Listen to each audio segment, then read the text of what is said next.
Native detained in Vietnam is coming home. A Vietnamese court ordered him deported.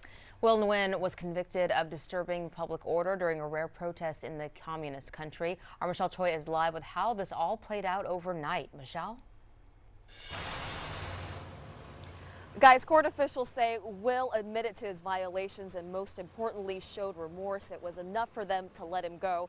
And this morning he is on a plane headed to Singapore and ultimately back here home into the States. Now, as you can imagine, his family is beyond thrilled. In fact, his sister tweeted this out. She's in Vietnam right now saying, quote, "Will is free." Now, Will's family's been working relentlessly, tirelessly to bring the 32-year-old home after he was arrested back in early June for taking part in a protest. Now, for weeks, they got bare minimum info on what was actually happening to him. And at the time, his sister Victoria told us while her family was exhausted by the process, they weren't giving up.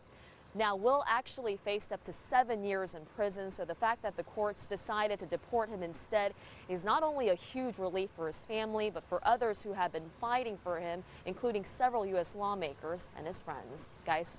I can't imagine the excitement that family felt when they got that news. Thank you, Michelle. It is 5:02.